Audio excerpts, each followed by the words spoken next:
All right, y'all. Shalawama. I'm Dr. Yasapa. Welcome, y'all. It's good to be back. I'm going to do principle number one.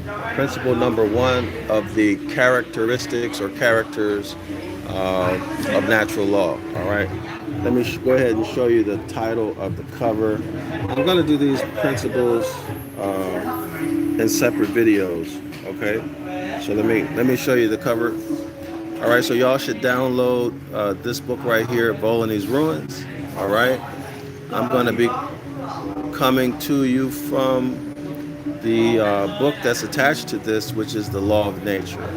All right, you can see it right there. The link to the free PDF is in the description area of the video, so y'all go out and get this. I want to show y'all something. This book was first published under a different name in 1797. All right. So I don't know if y'all can read this. I'll start here. It says the first translation was made and published in London soon after the appearance of the work in French, and by the late edition is still adopted without alteration. Mr. Volney, when in his country in 1797, expressed his disapprobation of this translation. So y'all got that? Alleging that the translator must have been overawed by the government or clergy from rendering his ideas faithfully, and accordingly an English gentleman then in Philadelphia volunteered to correct this edition, but by his endeavors to give the true and full meaning of the author with great precision, he has so overloaded his composition with an exorbitance of words as in a great measure to dissipate the simple elegance and sublimity of the original. Mr. Volney, when he became better acquainted with the English language, perceived this defect, and with the aid of our countryman Joel Barlow, made and published in Paris a new, correct, and elegant translation, of which the present edition is a faithful and correct copy. Y'all got that? So the copy, the translation that we are looking at is all good. All right. So let me go ahead and get to where we're going to start from. So the law of nature is in the back of the book, y'all. All right. On page 87, let me show you a picture of this. Page 87. All right. Chapter 2, you see character of the laws of nature. You should see page 87 in the upper right or left of your video, or of your screen rather. So let me get started. So remember, I'm only going to do one principle at a time per video. Try to keep them short. All right, so download your PDF, print it, and bind it so you have the physical copy, all right? Because we're going to be doing a lot of work out of this book and several others, okay? Okay, so here we go. What are the characters of the laws of nature? Let me read it again. What are the characters of the law of nature? That's a question. So this book is done in question-answer form. What are the characters of the law of nature? Answer. There can be assigned 10 principal ones. So there's 10 principles that make up the character. In other words, these 10 principles together give you the picture or image of what is natural law. Okay, you cannot have 9 out of 10 or 8 out of 10. It's all together, okay? Question, what is the first? That is, what's the first principle? Answer, the first principle, to be inherent to the existence of things, and consequently primitive and anterior to every other law, so that all those which man has received are only imitations of it, and their perfections is ascertained by the resemblance they bear to this primordial model. So what do we get from that? In my opinion, this is clearly referencing us to what people commonly call the the 7 Hermetic laws or principles. If I remember correctly, there's mentalism. Everything is in the mind. Mentalism,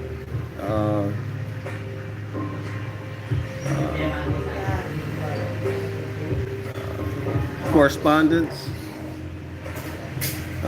which is the macrocosm is a mirror image of the microcosm, and the microcosm is a mirror image of the macrocosm, meaning to say that as above, so below. Okay? As above, so below. There's vibration, right? Vibration, which is simply, for example, the vibration that energy or that atoms move at, okay? So vibrations or the rate of vibration can determine what an element is, all right? So on and so forth. And how things manifest. So the light vibration, sound vibration, vibration that manifests itself as material things. For example, a rock, okay? Or water, or flesh, vibration, okay, or frequency, okay. How many did I named 3? So there's a mentalism, correspondence, vibration, a cause and effect. You cannot. Cause and effect is the one that's most evident to us, right? For every action, for every cause there's an effect, and for every effect there's a cause, okay. So this is immediately apparent. Okay, so for example, if you touch a hot stove, the cause of the pain, right, is that you touch the hot stove. The effect is going to be what? Blister or some other type of burn, so on and so forth. Or if you're lazy, you don't want to do anything, you'll be hungry, right? Or nobody's going to want to be around you, etc., etc. That's simple. So what have I missed? Gender. So that's male and female, or masculine and feminine, okay? Now, importantly, I think we need to recognize, or be aware of rather, that gender in language has absolutely nothing to do with natural gender, meaning a male child or a female child, okay?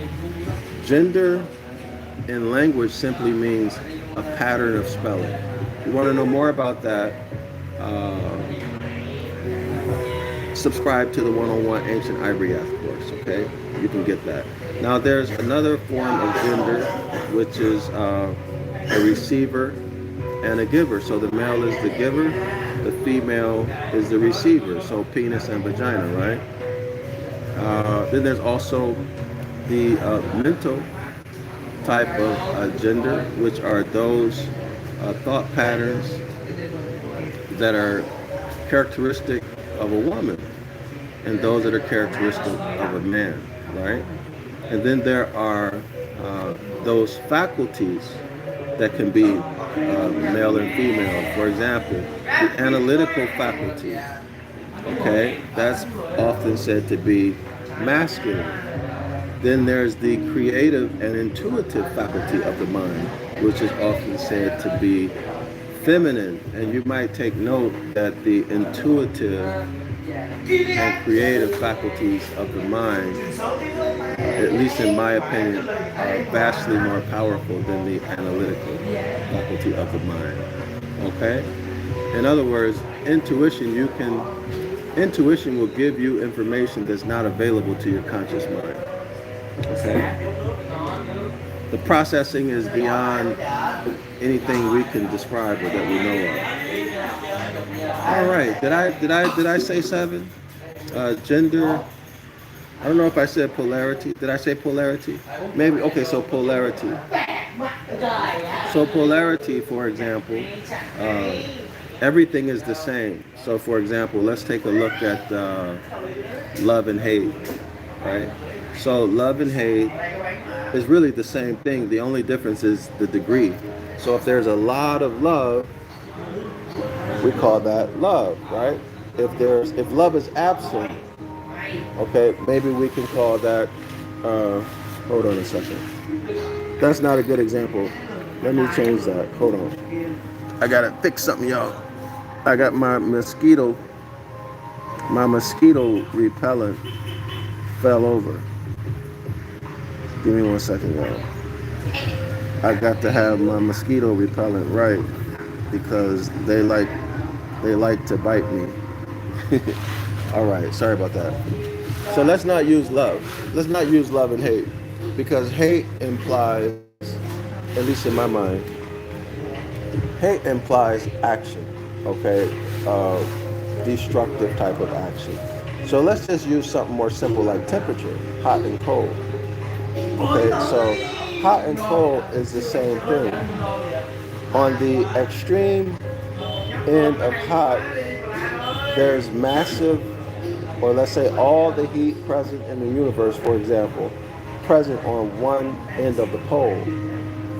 But on the other end of the pole, let's say the extreme opposite end of the pole, there's absolutely no heat present.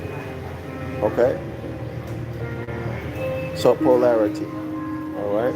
So between the extremes of the poles, there's heat. It's going from extremely hot, right, where massive amounts of heat is concentrated, extremely hot, and it's going toward the point or the other extremity of the pole where there's little to no heat present, and then the extreme opposite end where there's absolutely no heat present. That would be cold. Y'all got it? What can we say about polarity? We see the principle of polarity in astrotheology. This is where the Christ figure is also Satan the devil, the opposer, right? Remember the summer solstice? At the summer solstice, Christ, the sun, the S-U-N, Christ, S-O-N, is the Christ. Okay, that's at the zenith, right? That's when the sun is at its zenith, sometime around June 23rd, 24th. And if you draw a line straight from the summer solstice all the way down, it'll take you to somewhere around December 21st, 22nd, which is the winter solstice. This is when the sun is at its lowest point, okay, in its annual orbit. The sun is at its lowest southern point. So this is Satan the devil. Why? Because in space there's no bottom, okay? There's no bottom. And this point, the winter solstice, December 21st, 22nd, is at the extreme opposite end of the summer solstice. So here's the point of the summer solstice, and here's the point of the winter solstice. So they're at extreme opposite ends. So each point opposes the other. So this is where the concept of Satan the devil, or the opposer, comes in. Polarity, right? Satan the devil, the opposer. Or Satan is at the opposite end of Christ, and Christ is at the opposite end of that imaginary line, which is referred to as Satan the devil, the opposer of Christ. The opposite end opposer, the opposite end of the line. Okay, that's all it means. So what happens in the winter? The winter is very dark, right? So sometime around December 22nd, 23rd, this is the maximum number of nighttime hours reached during a year, right? So this has typically been according to the Devil's Pulpit. This is where I get this. I get my astrotheology information from the Devil's Pulpit. Okay, so if anybody wants to know what I know, you go study that book. The link to the free PDF is in the video here. And plus, you can watch all the videos that I did. I did a video on every chapter of the Devil's Pulpit, full length, no summary. I read everything and talked about it. All right. So you can go get that education. And if you do get the education and you like it, be sure to contribute to our project to write the first 5 books of the Hebrew Scriptures in Ibaryath and to render them faithfully into English so you can see exactly and specifically what these verses mean, because Bible translators of old times and present day have hidden the meaning of those verses. All right? So let's continue. So in the wintertime, December 23rd, 22nd, 23rd, maximum number of daylight of nighttime hours. During the nighttime, bad things can happen, right? 1, there's no sun, so it's colder, so you could freeze to death. 2, those people who, let's say, probably who may not have done any work during the spring, summer, and harvest, so they don't have food. Well, these people might be very likely to want to go out and rob somebody, right? So they can have something to eat. In addition to that, animals, wild animals, those who are not hibernating, they like to come out at night and eat. They have better vision than you. They're stronger than you. So you can become somebody's dinner, right? So for this reason, the darkness is said to be bad, all right? Evil, okay? Simple as that. All right, so I think I named each of the Hermetic principles. If I didn't, put the one that I missed in the comments section. So let's continue with this, okay? Let me start from the beginning. Question: what are the characters of the law of nature? Answer: there can be assigned 10 principal ones. Question: which is the first? Answer: to be inherent to the existence of all things, and consequently primitive and anterior to every other law. So let's take a deeper look at that. To be inherent. So inherent means fundamental, a fundamental part of something. Okay? In other words, that thing cannot exist without whatever it is that we're saying is inherent to it. Y'all got that? It cannot exist in its present form or be what it's supposed to be without that thing that we're referring to as being inherent. So let's continue. To be inherent to the existing of things. So these are the 7 Hermetic principles that we just went over. Okay, guys? All right, scholars? And consequently, primitive, that means older than, more ancient than. Consequently, primitive or older than, more ancient than, and anterior to. So in other words, this law is the first law. Okay? Everything else came after it. All right? Or this inherent thing came before first everything else. That's what's meant by primitive and anterior. So here we see 7 principles, right? The 7 Hermetic principles. All right. So did they come one and then the other? Probably absolutely not, right? They probably came at the same time. Okay? Let's continue. To be inherent to the existence of things, and consequently primitive and anterior to every other law. So that all those laws which man has received are only imitations of it. So look at the maxims of law. You'll find in a good law dictionary, or maybe you can get them online. Try to find the Hermetic principles in each maxim of law. Okay, prove this yourself. That should be easy to do because it's easy to get the information, but it will require you to do some thought, some thinking, and some thoughtful analysis, okay? Let's continue.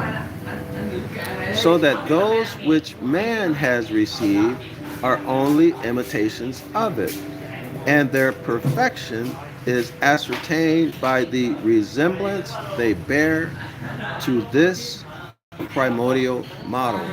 So what is that saying to us? That's saying that man can make, for example, city codes, state and federal statutes, administrative laws or procedures, and they can claim that they're based in natural law, right? They can make that claim.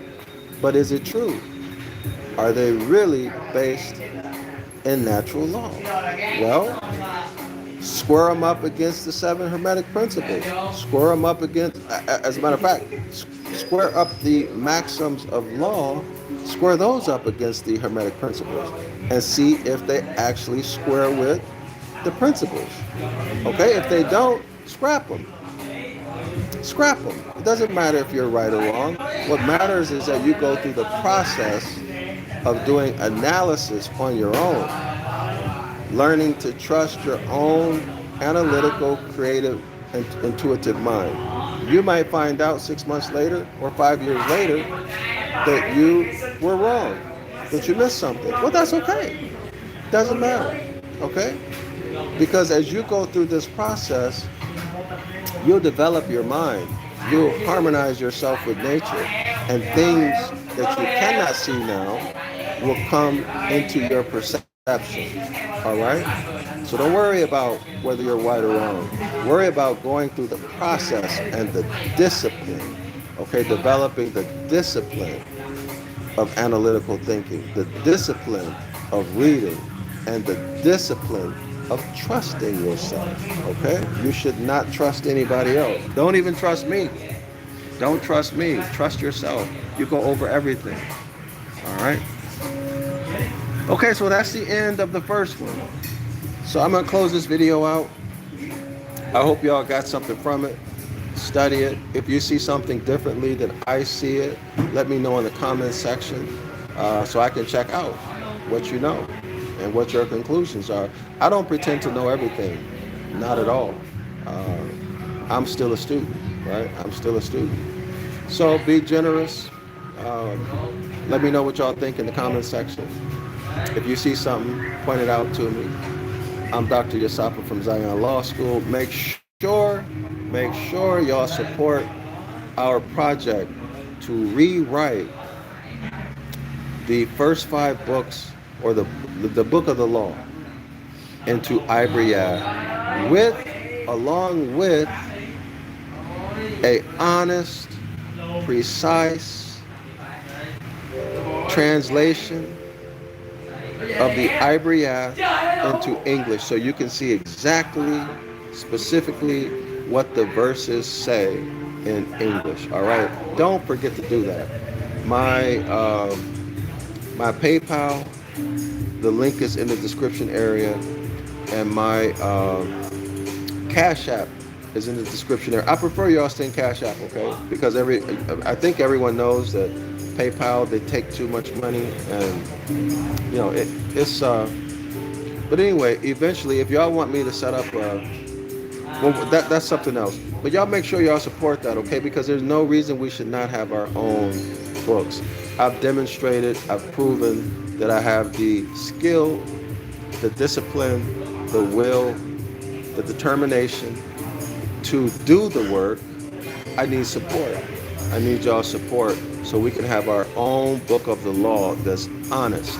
You go to Bible Hub or any of the many translations of the Bible from ancient time, well, from hundreds of years ago all the way up until now, and you'll see it's a whole bunch of deception, BS, cover up, hiding stuff. You'll see it, okay? Especially if you come to my class. All right? Saturday, 10 a.m. Eastern Standard Time. Islam to all the Moors, and Shalawama to the entire house of Yasharallah.